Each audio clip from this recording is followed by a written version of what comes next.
Hello friends, તમારું સ્વાગત છે મારા કિચનમાં। આજે આપણે વરસાદમાં ખાવાની મજા પડે તેવા અલગ અલગ ફ્લેવરના સ્વીટ કોર્ન બનાવીશું। જે મોલ કે થિયેટરમાં મળે છે ને, બિલકુલ તેવા જ આપણે ઘરમાં બનાવવાના છીએ। અને તેની સાથે જ એવી ખાસ ટિપ્સ જણાવીશ કે જેનાથી આ બટર સ્વીટ કોર્ન છે ને તેના ફ્લેવર ઘરમાં પણ આસાનીથી બનશે। તો વિડીયોને છેલ્લે સુધી જોજો। અને હજી સુધી મારી ચેનલને તમે સબસ્ક્રાઈબ ના કરી હોય તો કરી દેજો। હવે બનાવવાની શરૂઆત કરીએ। મોલ સ્ટાઇલ આપણે સ્વીટ કોર્ન બનાવવા માટે મેં અહીંયા 4 મીડિયમ સાઇઝના ડોડા છે તેમાંથી દાણા અલગ કરી લીધા હતા અને 3 વાટકી જેટલું ગરમ પાણીમાં 1 ચમચી જેટલું મીઠું પણ એડ કરી લીધું હતું અને મકાઈના દાણા છે તેને બફાવા માટે મૂકી દીધા છે।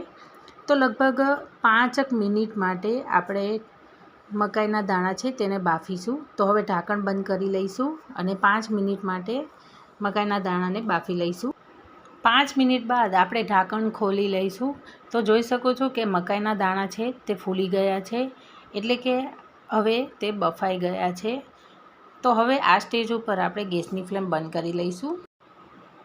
હવે મકાઈના જે દાણા છે તેને એક જારીમાં કાઢી લઈએ, એટલે જે વધારાનું પાણી હશે તે બધું જ નીકળી જશે। હવે ચાટ બનાવવા માટે આપણે મકાઈમાંથી પાણીનો થોડો પણ ભાગ હોય તે દૂર કરી લઈએ।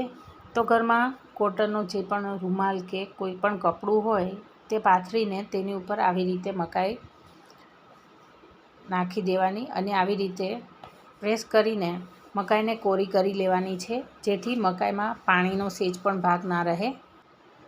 હવે મકાઈ આપણે કોરી થઈ ગઈ છે તો એક બાઉલમાં કાઢી લઈશું અને આપણે જેમ જરૂર જણાય તેવી રીતે આમાંથી મકાઈ લેતા જઈશું। તો આપણે સૌ પ્રથમ તો પહેલાં બનાવીશું આપણા બધાનું જ favourite classic butter sweet corn, જે માર્કેટમાં મળે છે ને એકદમ બટરી બિલકુલ એવા જ। તો એના માટે મેં અહીંયા લીધું છે એક બાઉલ, એમાં અડધી ચમચી જેટલું બટર એડ કરી લઈશું અને જે ગરમ આપણે મકાઈ બાફી છે ને તે આમાં 1 ચમચા જેટલી એડ કરી લઈશું।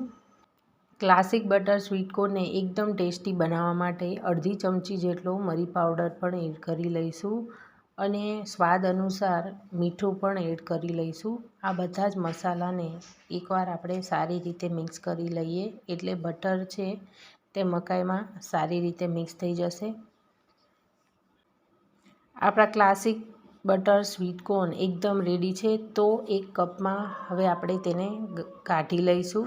તો ગરમા ગરમ ખાવાની મજા જ કંઈક અલગ છે। તો તમે ગરમા ગરમ સર્વ કરો, લાગે છે ને એકદમ બહાર જેવા જ।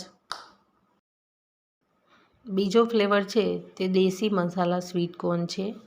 તો બનાવવાની શરૂઆત કરીએ। તેના માટે અડધી ચમચી જેટલું બટર અને અડધી ચમચી જેટલું કાશ્મીરી લાલ મરચું એડ કરી લીધું છે અને તેની સાથે જ અડધી ચમચી જેટલો મરી પાવડર, અડધી ચમચી જેટલો ચાટ મસાલો, અડધી ચમચી લીંબુનો રસ પણ એડ કરી લીધો છે। હવે 1 ચમચા જેટલી મકાઈ પણ એડ કરી લઈએ અને બધા જ મસાલાને મકાઈ સાથે સારી રીતે મિક્સ કરી લઈએ, એટલે મકાઈમાં બધા જ મસાલા ભળી જાય। મીઠું સ્વાદ અનુસાર પણ એડ કરી લીધું છે। હવે એકવાર સારી રીતે આપણે બધું જ મિક્સ કરી લેવાનું છે। બધું જ સારી રીતે મિક્સ થઈ ગયું છે। હવે એકદમ ટેસ્ટી બનાવવા માટે આપણે અડધી ચમચી જેટલું મેયોનીઝ એડ કરી લઈશું અને તેને પણ સારી રીતે આ મકાઈમાં મિક્સ કરી લઈએ અને હવે આ દેશી મસાલા સ્વીટ કોર્ન એકદમ રેડી છે। તો એક કપમાં આપણે કાઢી લઈશું। એકદમ ટેસ્ટી એવા બટરી દેશી મસાલા સ્વીટ કોર્ન બનીને રેડી છે। તો તમે ગરમા ગરમ સર્વ કરો, તમારા બાળકોને પણ ખૂબ જ ભાવશે। એકવાર આ રેસીપી જરૂરથી ટ્રાય કરજો।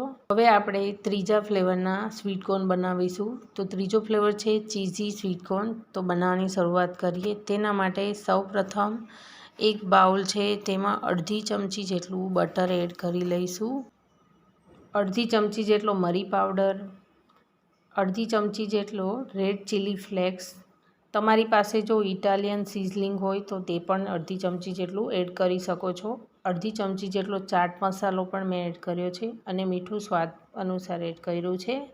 હવે અડધી ચમચી જેટલું માયોનીઝ પણ એડ કરી લઈશું.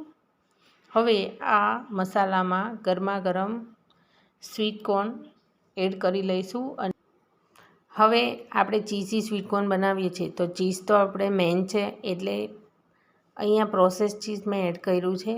તમારી પાસે મોઝરેલા ચીઝ હોય તો તે પણ એડ કરી શકો છો. તો ચીઝ વધારે જ એડ કરવાનું, જેથી તેનો ટેસ્ટ છે તે ખૂબ જ સરસ આવશે. હવે આ બધું જ સારી રીતે મિક્સ કરી લઈએ. હવે એક બાઉલમાં આ ચીઝી સ્વીટ કોર્ન કાઢી લઈશું. તો એકદમ બજાર જેવા જ અને મોલમાં મળતા ચીઝી સ્વીટ કોર્ન રેડી છે. હવે ચોથી આપણે ચાટ બનાવીશું. તો બીચ ઉપર જે ચાટ મળે છે ને એવી ટેસ્ટી એવી ચાટ બનાવીશું. તો સૌપ્રથમ તો આપણે એક બાઉલમાં અડધી ચમચી જેટલું બટર એડ કરી લઈશું અને તેની સાથે જ ગરમા ગરમ સ્વીટ કોર્ન પણ એડ કરીને તેને સારી રીતે મિક્સ કરી લઈશું. હવે આપણે આમાં એક મરચીના પીસીસ કરી લીધા હતા તો તે એડ કરી લઈશું અને એક મીડિયમ સાઇઝના ટમેટાને બારીક કાપી લીધું છે તો તે પણ એડ કરી લઈશું. અને ડુંગળી છે તે પણ એક મીડિયમ સાઇઝની ઝીણી ઝીણી કટ કરી લીધી છે તો તે પણ એડ કરી લેવાની છે. હવે ધાણા અને ફુદીનાની ગ્રીન ચટણી એક ચમચી જેટલી એડ કરી લઈશું અને ખજૂર આંબલીની ખાટી મીઠી ચટણી એક ચમચી જેટલી એડ કરી લઈશું. હવે આપણે મસાલાઓ કરી લઈએ.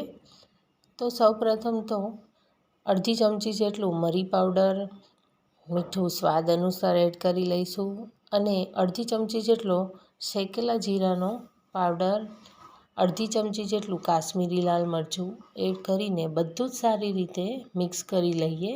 એટલે મસાલાઓ છે તે સારી રીતે મિક્સ થઈ જશે.